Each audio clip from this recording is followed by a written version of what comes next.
Right, are we good to begin?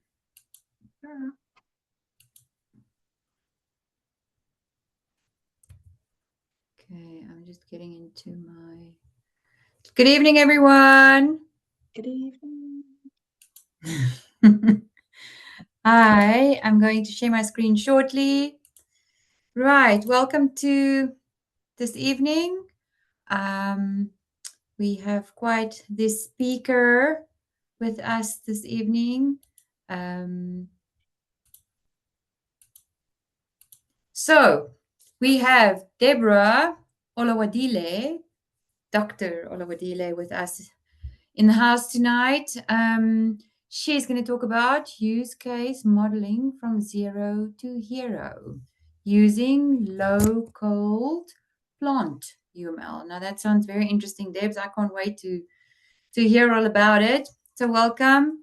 So let's do that introduction. So Dr. Oluwadele is the product owner of the Tools and Techniques arm of the professional development portfolio of our South African chapter. We work very closely together. She leads efforts to enhance the skills of the BA practitioners in South Africa through the BI Weekly virtual training.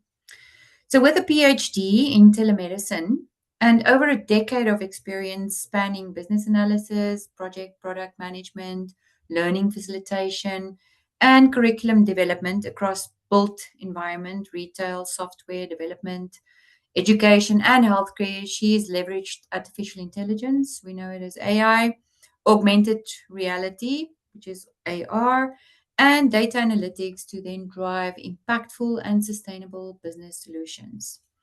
She champions trust driven innovation and she equips BAs to lead projects and product development with user trust at the core from design right through to delivery and beyond. Welcome, Debs. Just before we jump into your presentation, I just want to go through a few quick rules, the housekeeping. Okay, so you can switch off your videos. The presenter's video will be on. This presentation is 45 minutes, but what makes it a little bit different tonight, it's going to be very interactive. So we've got two, Nkateko and Nhlanhla, who's there fielding the chat and the QA. So in between, if there's questions, please put them in the chat. They'll pick it up and we're going to immediately interact with Deborah and get those questions and answered, so it's a conversation. So interactive session tonight. All the presentations usually uploaded to IIBA YouTube page. So we don't share this deck afterwards. It get uploaded to YouTube and then you can access it in about a week's time. If you want to become a member, please visit our iiba.org, the website. Everything's there around membership. And also if you want to go get into the certification side of it, it's all there. Website is very detailed. Follow us on LinkedIn. That's our events page is there. If you follow us, if you connect, you'll be involved and you'll see all the updates coming up, all the events being published. So there's the links to that. Our team will paste it in the chat throughout the evening, so you have access to it.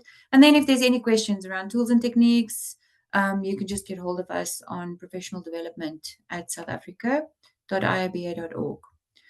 Alrighty, well, thank you for joining, and let's do it. Deborah, enjoy the presentation. Thank you so much, Kristen.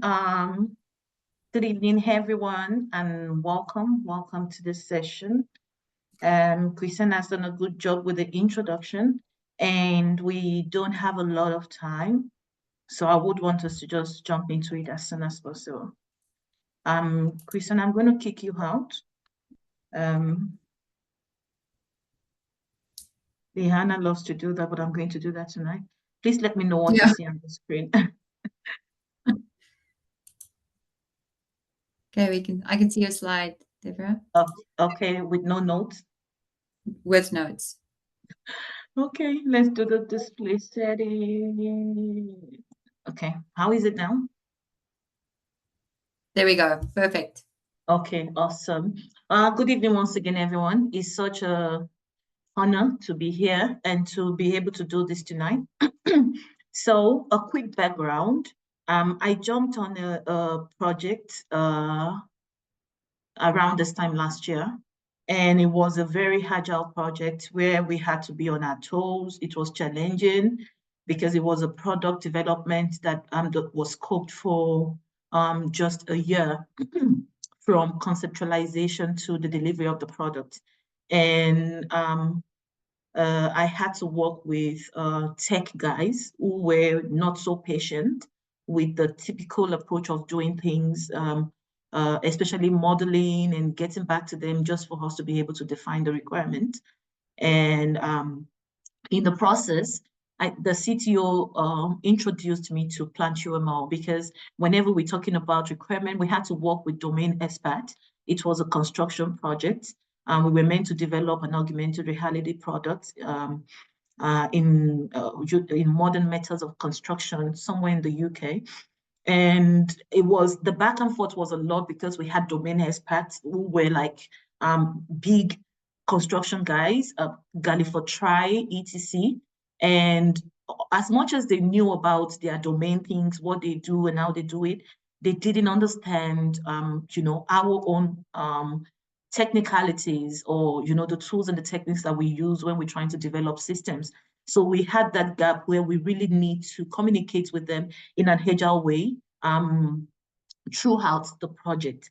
And I had to quickly learn to be agile in the way that I do my analysis, and not, resolve to the old ways of doing things. In the process, I picked up Plant UML. I didn't pick it up. I was trained on it by the CTO. And I think it was a game changer for me on the project. So I really owe gratitude to the CEO who took me through. Let's talk about why use cases. In the industry, I wrote something here about where we are in software engineering.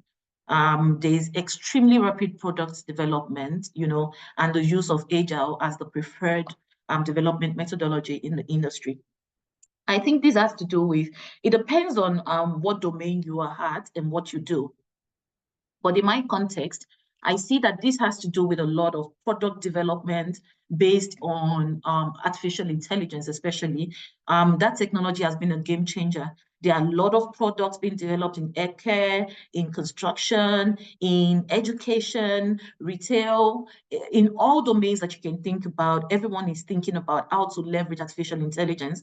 Aside the fact that people are adding features to existing systems, there are actually products that are being developed leveraging these technologies. So that lends itself to the use of artificial intelligence and agile, because there is need to be about the first mover advantage, where the person who gets to the market first is the one that realizes the potential or the benefits. So I see a lot of extremely rapid development methodology, the use of Agile. I also see that developers prefer to use user stories, especially where they do not want to do documentation. I think I have a member of our team here on call tonight who also was in the same dilemma of like, this is how we know how to do analysis, and this is how we know how to do documentation.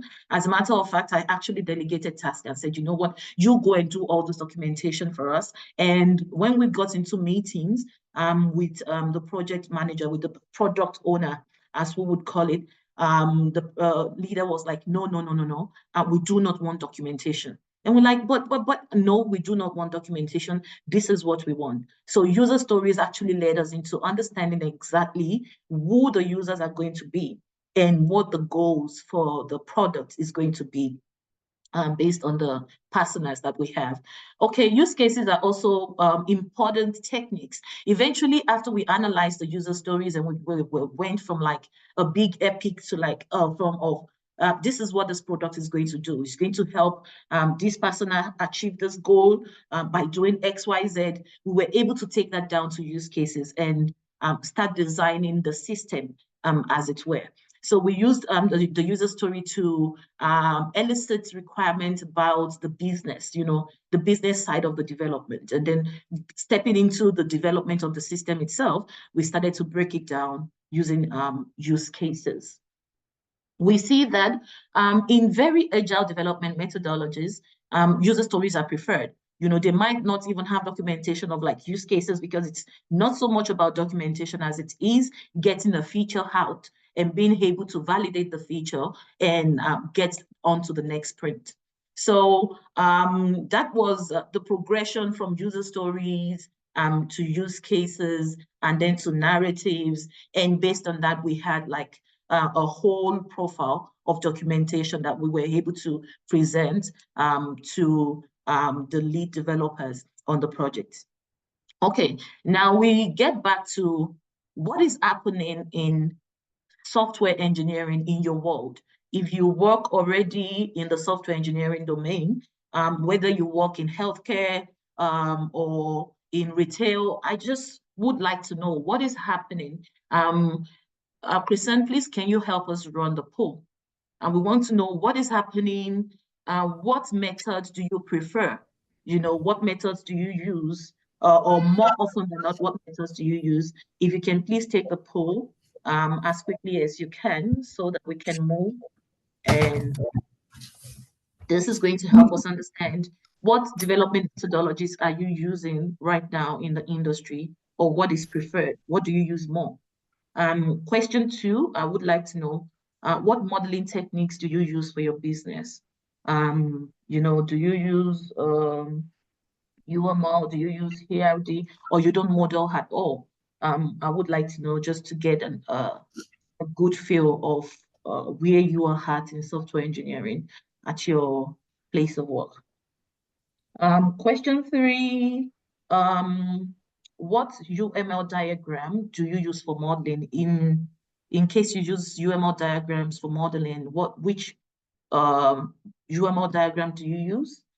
Do you use use case diagrams? Do you use class diagrams, sequence diagrams, state diagrams, activity, communication? More often than not, what do you use? I can see the poll for question 1 coming through. Okay, guys, please, I would be grateful if you can quickly do the poll. If you're struggling with anything, please let us know so we know how to help. I can see questions coming through or things coming through in the chat that I'm not able to check. Okay. And if you don't use modeling techniques, that's question 4. What are the reasons for not using modeling techniques? What are the reasons for not using modeling techniques if you don't use modeling techniques at work? Or maybe not at work if you don't work? Maybe you're still studying, what modeling techniques have you used before? And if you don't, why don't you use it? Okay, while we're waiting for the results to come through, I would move. We'll come back to the results in a bit. Shrankla, you have a question. I see your hand raised. Yes, hello. Helena here says she was busy completing the poll. Then it went down before she was done. She's not sure if she can bring it back up. I think she wants to complete it. I'm going to see what's happening. Sorry, there it goes up again. Can you see it? Yes, I can see it. I think everyone else can, because there's quite a few people with the same issue. Oh, okay. Thank you so much for bringing Yeah, that I think up. there's a time. Sorry, Deb. Yeah, I think there's a timer on it. If you can populate it as quickly as possible. Okay. Okay. All right. So while we're waiting for the results from the poll, just talking about, I think tonight, what is very important for us to take away is going to be, I think, majorly 2 things. The ability to extract use cases from a case study. When you're presented with a case study, how do you conceptualize, how do you extract use cases and being able to translate your analysis into models. Tonight we're going to be using a no-code or low-code tool called Plant UML, where you just use a natural language like you speak in English, and you kind of just use that to generate images, generate models, instead of going on Lucid charts and dragging and dropping circles and whatever tool that you use. I'm sure there are people who use their enterprise EA tool when modeling. Before you get to that, you might be in conversation in a workshop session with developers, with other stakeholders, and you just want to quickly go through the business case, the business process, be able to establish exactly how the business works before you even get into the context of analyzing the systems and the features for the system. How do you do that as fast as possible? That is going to be the key takeaway today. So after this session, if you're able to look at a narrative, more often than not, it might not be a narrative. Remember that I don't want to use the word narrative because that is going to be confusing with use case narrative.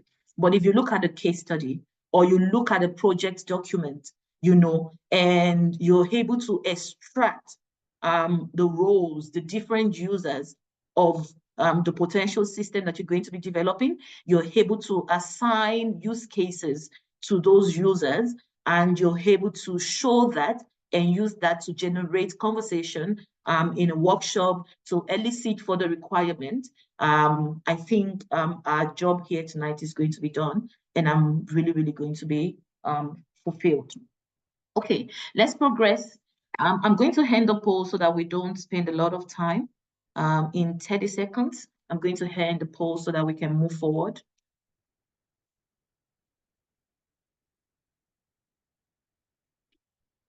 Okay, 9/13. I think we have a good enough.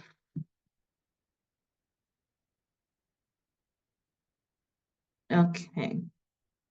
How do you use Agile method?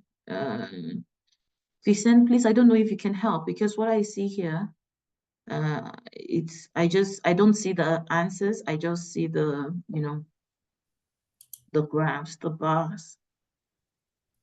Let me see. I've got it open. View details.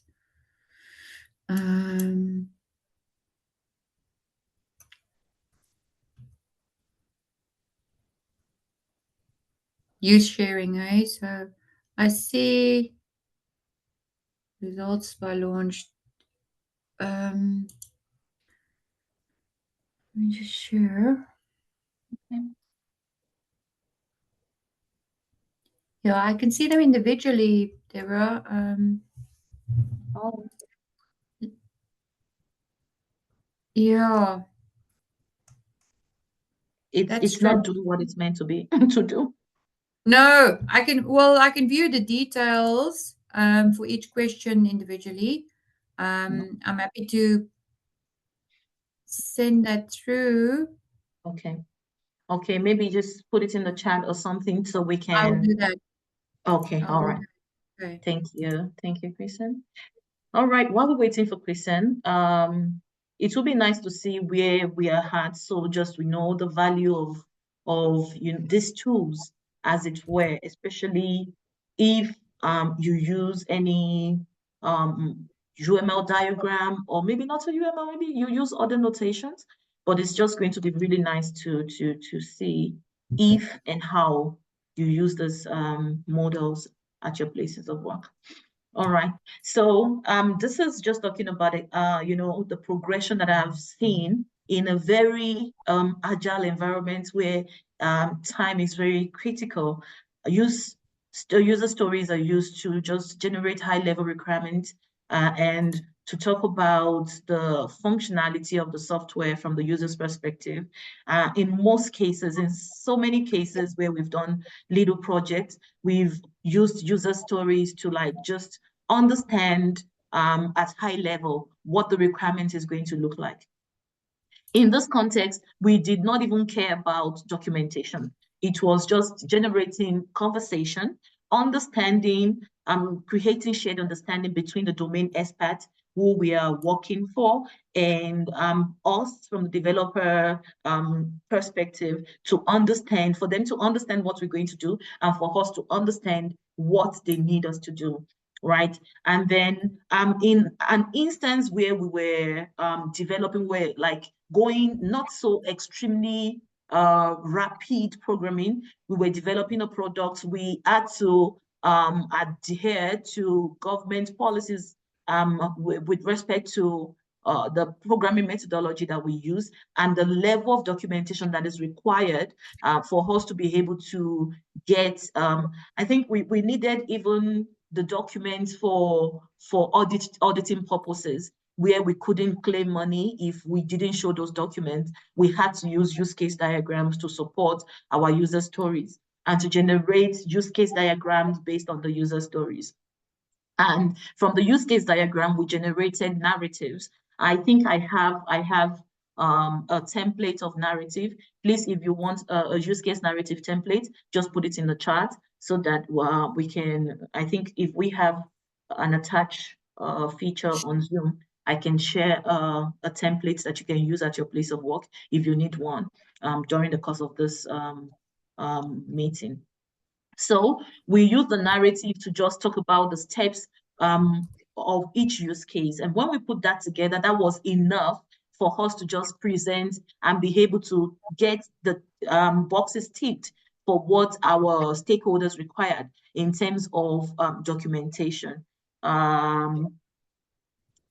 In this context now, I just put this little case study together for us to have something to converse about as a point of departure, where we can generate, look at this case study, and based on this, we generate actors, we pull out the actors, we pull out the case study and the use cases, and map actors to use cases. And from there, we go to Plant UML and use our low-code tool to generate the use case that satisfies. Yes, Nagla? Sorry to disturb you. Quite a few people are asking that. Could you please share the template? Oh, okay. All right, thank you. I think during the Q&A session, when I have a little breather, I'm going to attach it and share. Okay. All right. Okay, so thank you so much for that. Let's look at this case study together. And I wish I had a marker or something or a tool that I can use to just map this out. When you are presented with a case study, a narrative, a user story, or someone or your stakeholder is just telling you about the business processes, what they do relative to what they need from you or from your organization in terms of automation, how do we perceive, how do we analyze, and how do we pull out important tasks that need to be automated, that represent the feature for which we are developing? The case study is called Bellabyte. So Lucas, the owner of Bellabyte, has contacted you to assist with the creation of an online ordering system, which customers can use to order pizza. We are assuming that this is like automation from the scratch, which is not always the case, but let's just use this as an example. So we're assuming that Bellabyte doesn't have a system already, and they've contacted your organization, which is a software development company, to help them develop an online ordering system so that customers can place order for pizza when they call into Bellabyte. And this is just a context, a preamble, right? Now, we go into the next paragraph. The order clerk has customers for their cell phone numbers and searches for customer details on the system using the cell phone number they provided, right? So from here, you can begin to see that information is given about what happens. We say this, what happens in the human activity system, like how do things progress when a customer comes in? How do things progress? What happens? Who uses the system? What are they going to use the system for? From here, you can see already 2 actors, because remember, when we're trying to model use cases, it's all about, it's English. It is the cases of use, the scenarios of use of a system, right? What is the system going to do? And when we're talking about what the system is going to do, we're thinking about it from 2 major perspectives. We're thinking about, number 1, who is going to use the system? Number 2, what is this person or this persona going to use the system for? Already here we can see 2 personas or 2 people, let's call it people for this context. We see the clerk is going to use the system for something. The customer is going to use the system for something. Now the clerk is going to assist the customer to use the system to achieve a certain goal. So the clerk has a customer for their cell phone number and searches for the customer's detail on the system using the cell phone number. Guys, when we want to pick out use cases from a narrative or from a case study, what we look forward to is the action verb. I always say the action verb represents the use case, what the system is going to be used for. But when you look at this case study here, you can see that, okay, for example, the clerk. Okay, sorry. The clerk, it's not wanting to go back.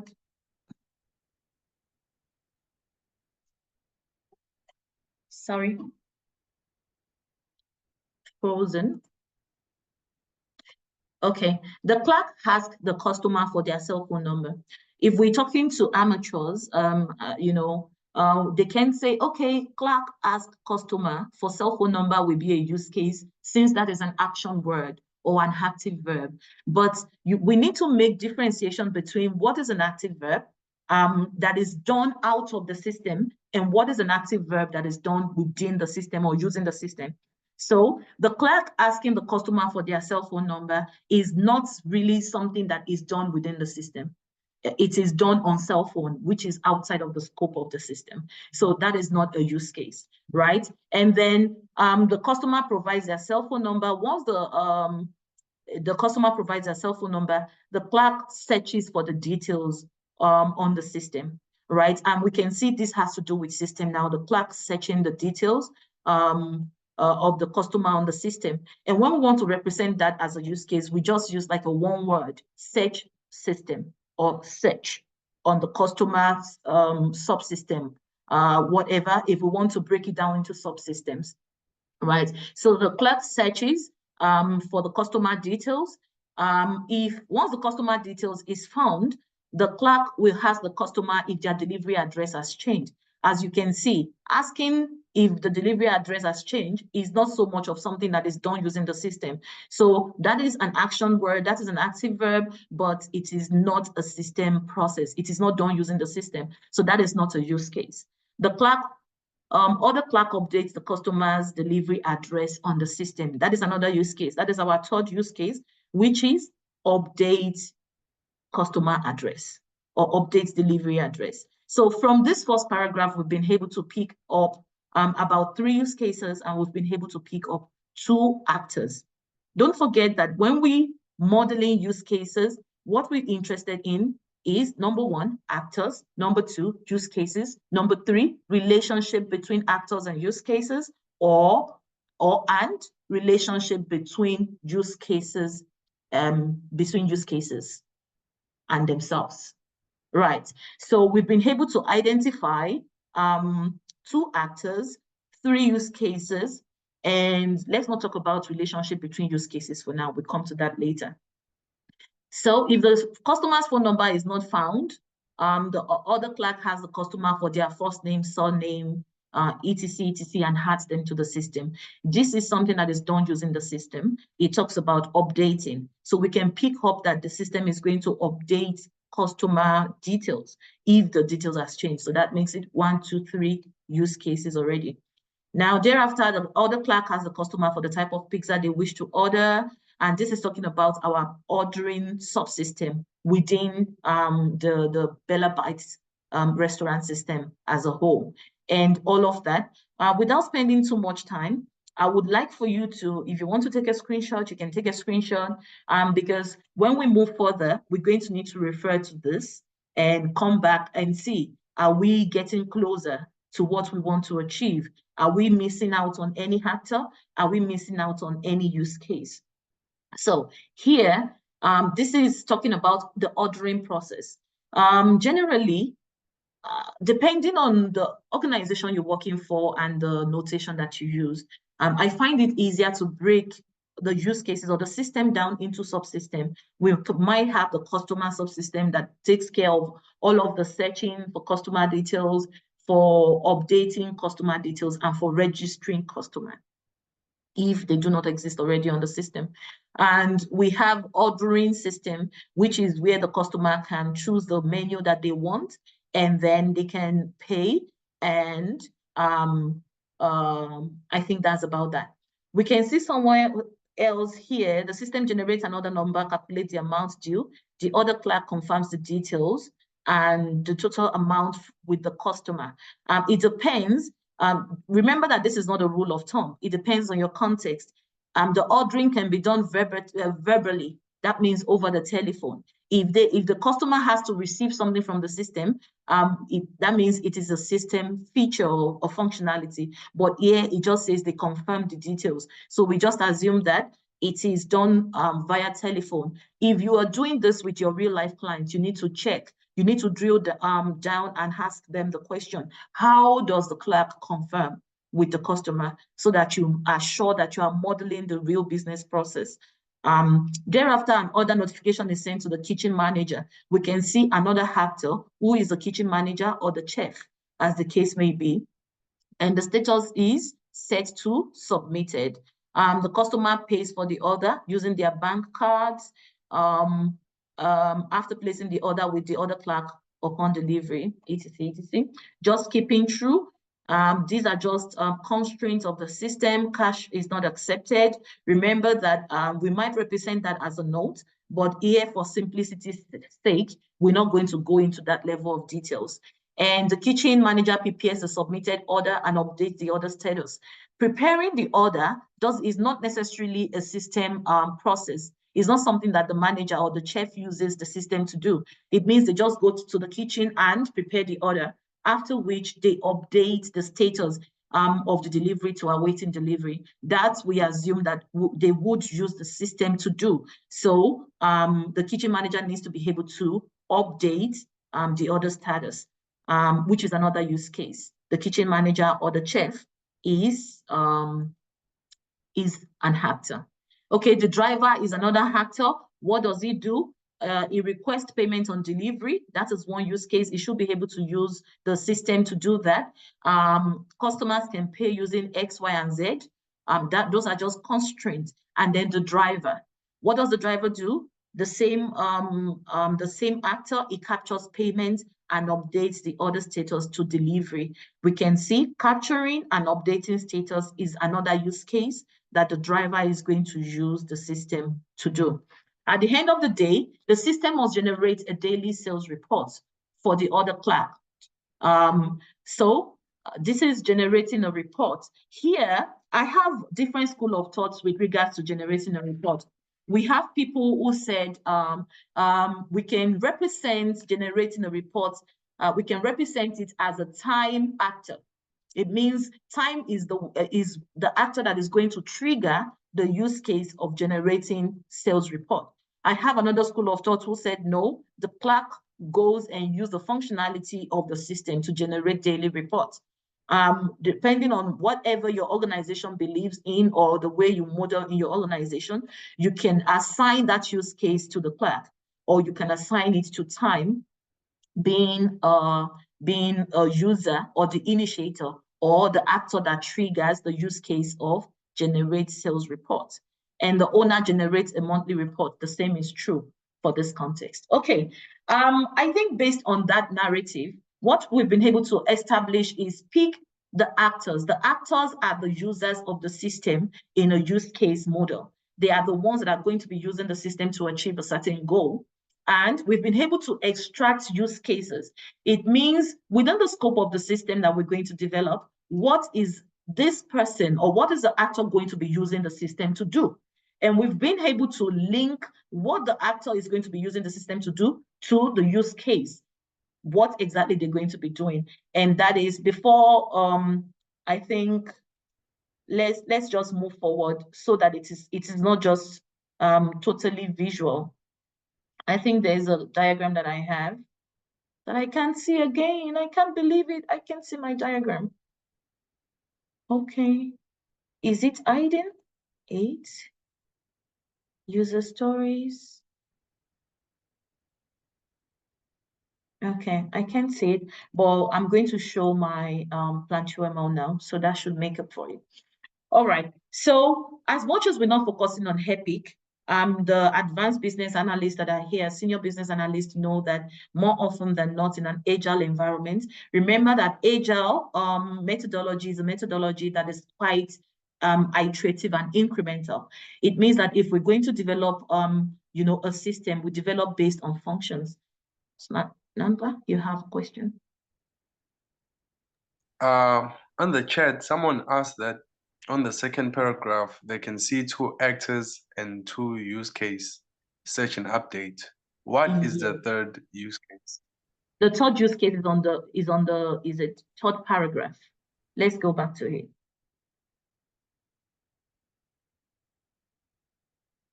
The third use case is if a customer's phone number is not found on the system, the other clerk has the customer for their first name. That is just and adds them to the system. We can call this use case, we can call it add customer, we can call it register customer. So this is the third use case that has to do with the customer subsystem. Does that answer the question? Does Baron, does that help? Yes, search, update, and add customer, which is the third paragraph. Yeah, it says thank you. You answered the question. All right, very good.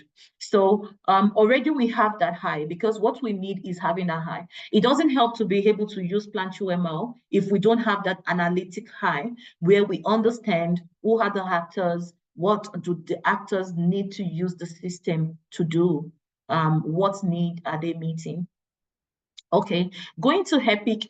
I don't want us to spend a lot of time on EPIC, but we just need to use this as a point of departure, because EPIC talks about like a bigger user story. It's like after the theme, we have the EPIC. So the EPIC talks about, more often than not, the goal of the system that needs to be breaking down into pieces, which is the user story. From the user story, more often than not, we can get the task.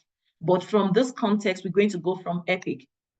The big story is that the owner of Bella Byte wants a robot system. And this is where we write the EPIC as the owner of Bella Byte. I want a robot system, ordering and delivering system that allows customer to place pizza order, staff to manage and fulfill orders, and the system to handle payments and reporting so that the business can operate effectively and serve customers efficiently. I like that. As an order clerk, I see Asamatle already going with himself being like creating a user story for himself as an order clerk. He says that as an order clerk, I need to create a customer account so that orders can be placed by phone or fax if they can't access via site. I like that.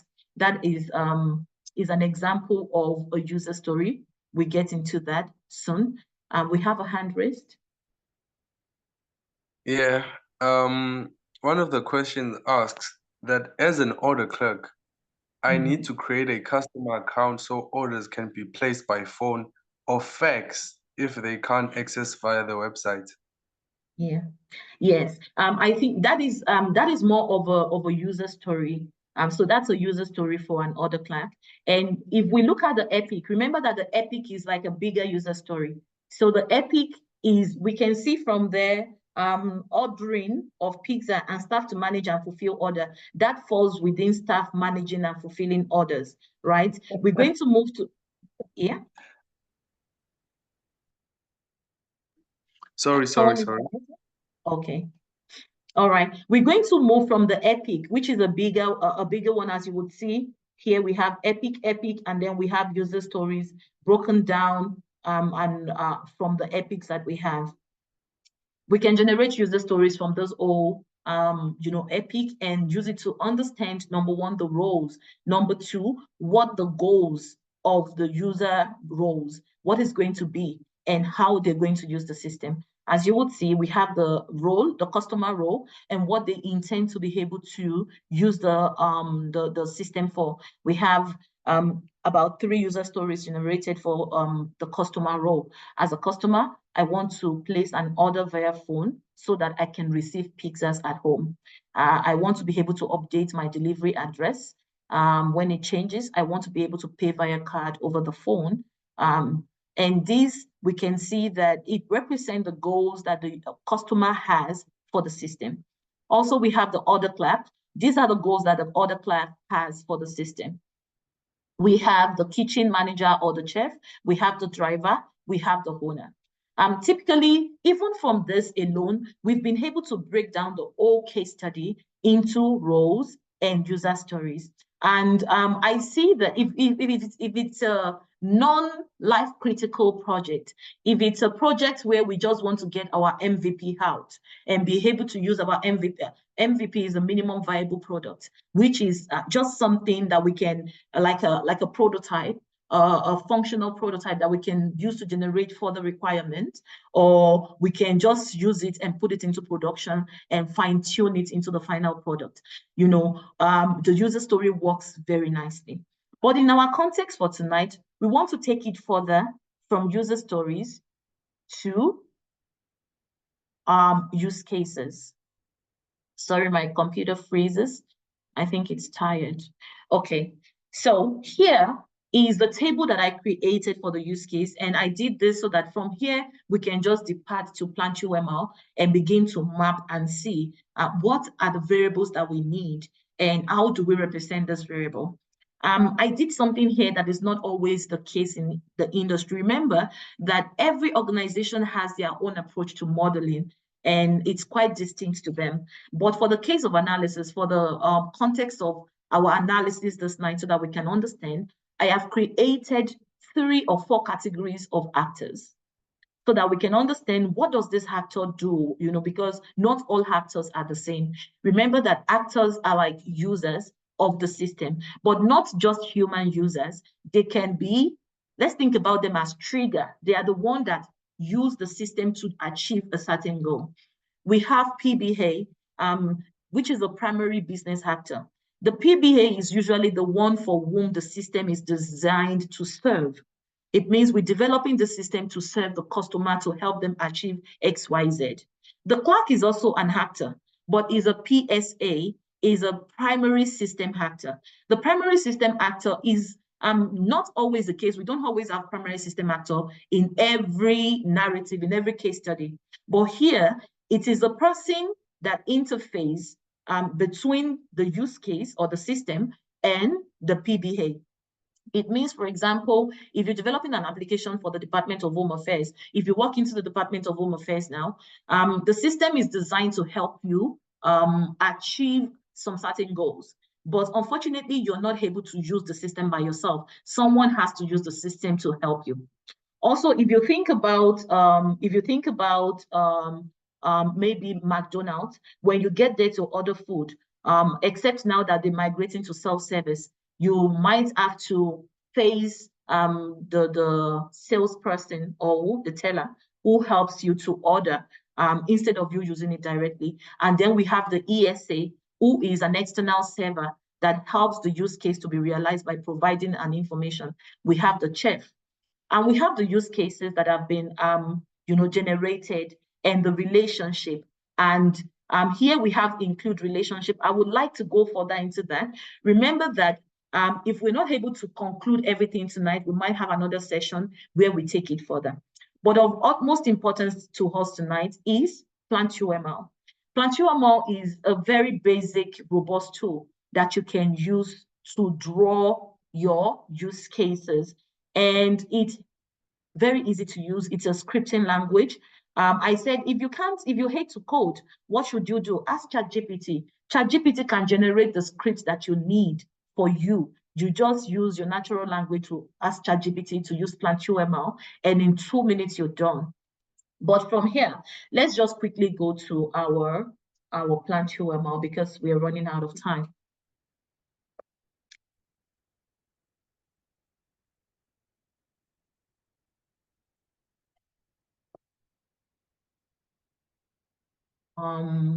Can you see my screen, Kristen? Yes, yes, perfect. Okay, all right. So this is the basic. As much as I would love to, let me just explain the code. Where do you find plant UML? You can find plant UML by going to www.plantuml. Just search for it online. It's going to open up. My IDE that I'm using is a Visual Basic Code IDE. But you can also use the online server. I like to use the IDE by myself because it just helped me to store all the things that I'm doing. I've been able to generate use cases for different use cases for use case model or use case diagram for the same narrative, and it's running now. And you might want to think, oh, this is done. You know, we're going to walk through the code and see what we've been able to do. I think I'm going to be using Belabyte 2. Let's walk through the code. Every time you want to start, you start with at start UML. And even if you ask ChatGPT, how do I start using Plant UML? It's going to tell you that you have to have start UML and you have end UML as you have here. And you just have to put something in between. So start UML tells it that, okay, we're starting, and end UML tells it this is the end of the code. If you look at all the code that we have here, apart from the fact that I've used left to right to say start from the left to the right direction. And here is a comment that I used to say I am defining actors. This scheme param package is a package that I'm using to say create a rectangle, you know, create a rectangle for me that I'm going to use to contain my use cases and the subsystems. I broke this down into subsystems. I also have one where I didn't use subsystems in case in your organization you don't have to use subsystems. Let's look at the keyword for defining actor. For defining actors, there are about 3 ways of defining your actors. But the first thing you want to do is to define the different actors. From the table that we shared, the PowerPoint table, you can see the different actors: the customer actor, the clerk, the chef, the driver, the bank, and the owner.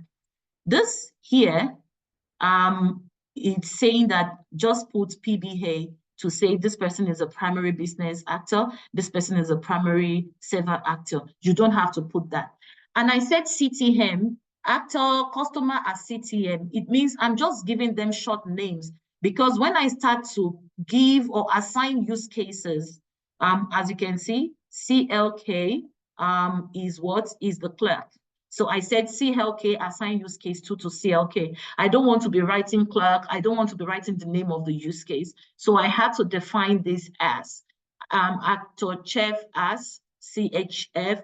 I just defined all of these variables to say this is what, anytime that I use BNK, I'm talking about bank. And going forward, I'm going to be using BNK instead of bank everywhere that I want to refer to them. Also, I defined my subsystems within the system by using the word rectangle and the name of the subsystem. I opened this this bracket, curly bracket, because the curly bracket represents the rectangle. And I said, this is my customer subsystem, put it at the top. And I put my customer subsystem at the top. You can see this is basic English. And I'm going to be with you, Nangla. The customer system, and I put the use cases, which we are going to, representing the features that we're going to find in the customer menu, right? This is search, update, and register. Go for the question, Nana. Someone is asking if a system can be an actor. That's the question. Yes, definitely. A system can be an actor. For example, the bank. The bank here is a system, and it's an ESA, and that's why we wrote it as ESA, external system actor. It might be a payment gateway, it might be a verification, card verification system, etc. So a payment can be an actor. And that is why I put ESA, just so we know that it is not just representing a human actor, it's a system actor. Hope that helps. All right. Okay. So we have the subsystem. If you look here, this curly bracket says that we have closed the subsystem, the customer subsystem. We open another bracket for the other subsystem. Use case 2.1, place order. We say anytime we say use case 4, we're referring to place order. Anytime here we're defining the use cases after defining the actors, and we define the use cases for the different subsystems and the third subsystem, and there we stop. We close the rectangle, and the subsystem is closed. After defining the actor, we define the use cases, and the next thing is to define the relationship between the actor and the use cases. Because we've used short forms for this use cases and also for the actor. This one is saying that the clerk assign use case.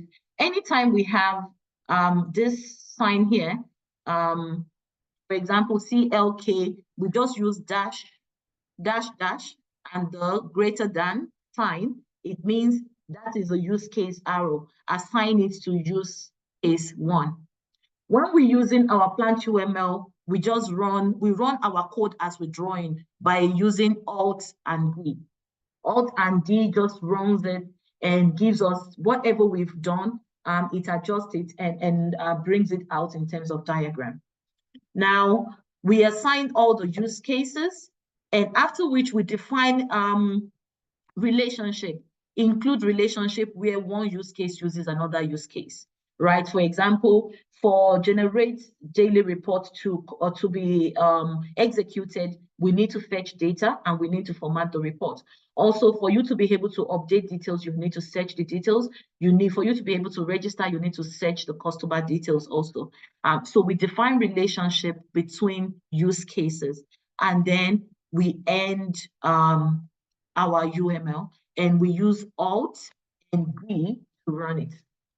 Guys, what is most important, I think I'm going to stop sharing this and I'm going to share the online server, because you might be like, how do I get to the point where I can use this? For you to be able to use Plant UML, you don't need to download Visual Basic. You don't need to run it. Just go to Plant UML online. And I'm going to show you this and conclude so that we have a little bit of time to ask questions. I can see we're running out of time. Share screen. Okay. Okay, we come here we can use the Plant UML web server. As you can see, I have some things here. Here is home. If you want to know how to use it, you have, I think, getting started. There's a PDF guide here. I hope you've seen my screen. Nandla, can you see my Plant UML screen, which is the web interface?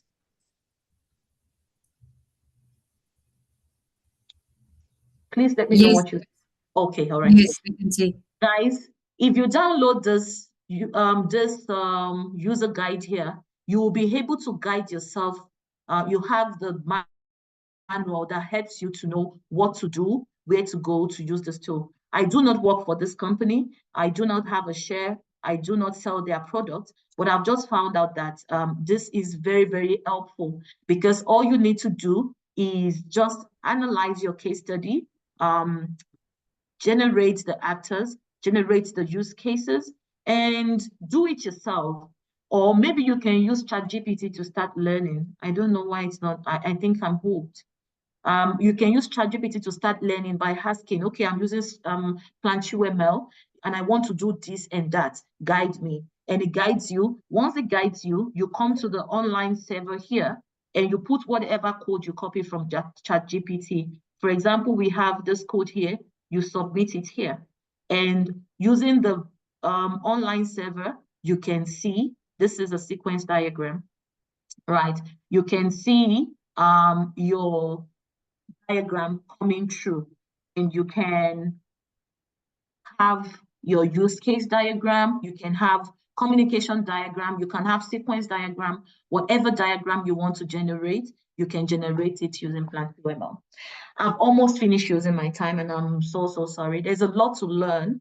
And I just think that as as business analysts of the fourth industrial revolution, it is very important for us to learn not just how to work hard, but how to work smart. It's also very important for us to be able to integrate with the development team, be able to use tool. This tool is I think the developers prefer it because it helps them to, it helps us to speak the same language. It helps them to just increase their productivity because you can update your diagram as if you're updating a code. You can do version control as against going to Lucidchart and changing and downloading and all. This code, you can copy it and keep it and continue to update it as you go on in your development journey. Thank you very much. Let us take questions. And if we need more session, we're going to organize maybe a masterclass or something more that we can use to explore Plant UML and any other tool that might help our business analysis practices. Thank you for your time.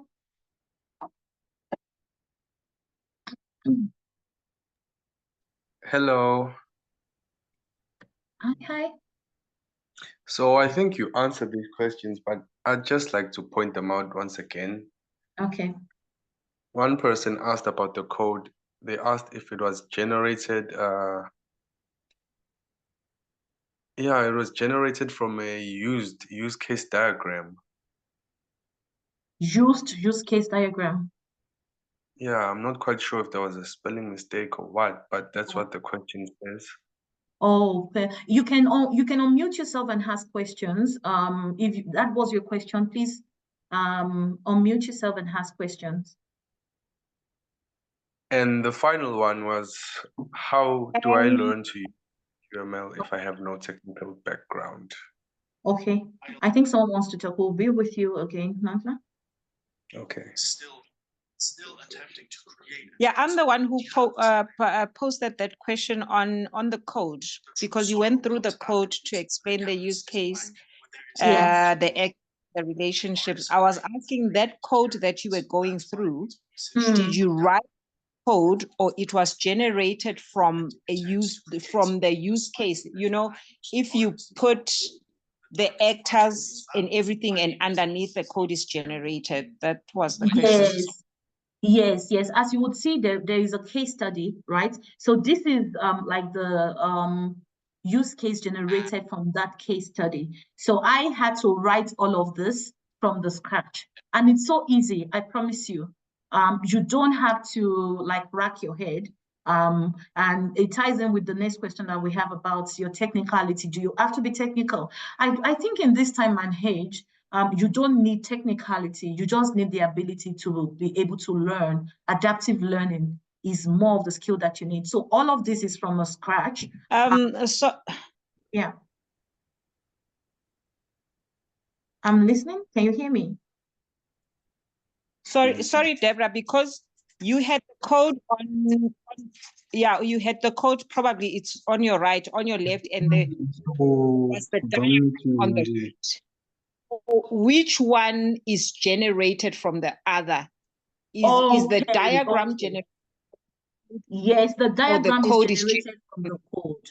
Yes, the diagram is generated from the code. As you're writing the code, the system or the application generates the diagram. For example, if I take all of this down and Control X and cut them out, and then I click on Alt and B, you can see that it's processing. Oh, sorry, you can't see my screen again. It's going to cut out and generate another diagram based on the edits that we're doing. So the diagram is generated from the code.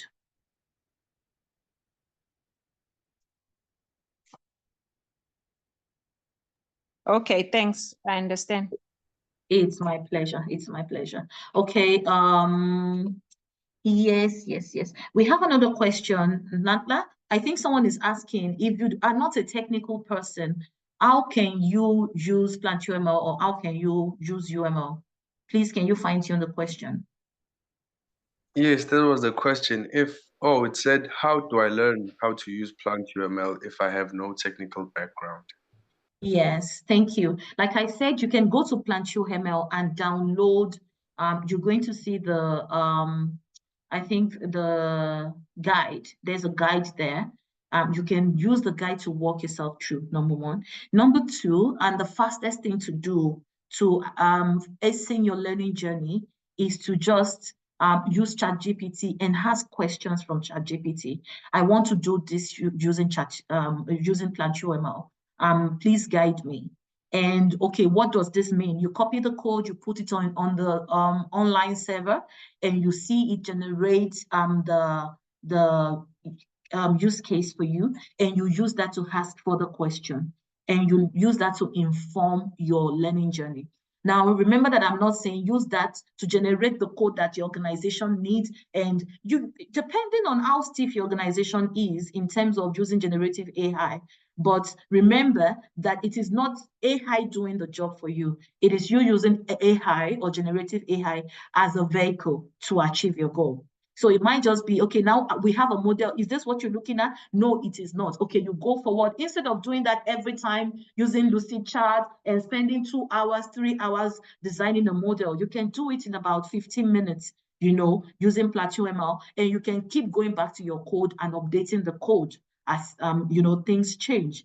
And keeping that. Also, it is important to know that this aligns, integrates with JSON, integrates with the IDEs that your developers use in your organization. So you can just send the code to them and they can see that. I think there's a way that they also generate their own code from the code that you have generated for the use case that you want to draw. So it has a lot of opportunities and advantages. I said this will help us to have conversations, to get requirements faster, especially when we're working in an agile environment, and to be able to level up with our developers and speak the same language as they do. Yes. Is the tool aligned to existing all the UML diagrams or Chaplain? Are you saying that can you use it to generate all UML diagrams?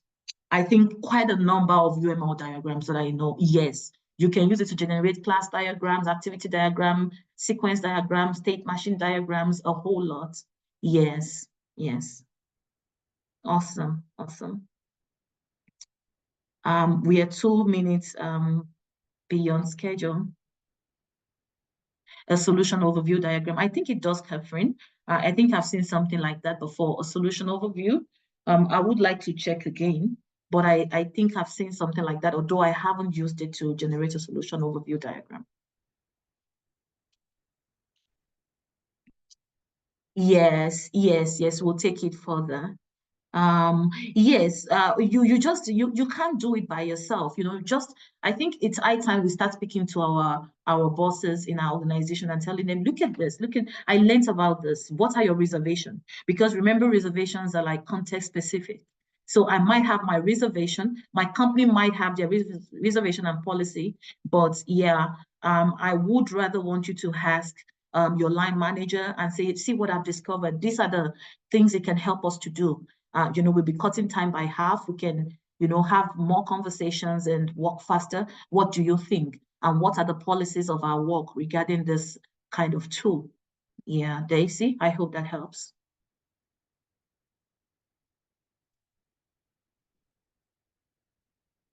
Yeah. Do we have any more questions? We have spent 3 minutes. It's a pleasure. We spent 3 minutes above our time, and we are not known to go over time. Please apologies for taking more time than we scheduled.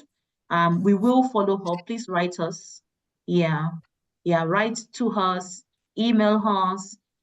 Feel free to join volunteers for the community. It's the best way to learn. And see you in our next session in the next 2 weeks. Thank you so much, Baron. Thank you, everyone, for your time. Please enjoy the rest of your evening. Thanks, Debs. Thank you so really much. Really enjoyed that. I've already put Thank you. shortcut on my UML shortcut, so Oh. we'll stop playing around with it. All right. Thanks, all right. everyone, for joining. Thank you. Thank you. Bye-bye. Thank you. Have a great evening.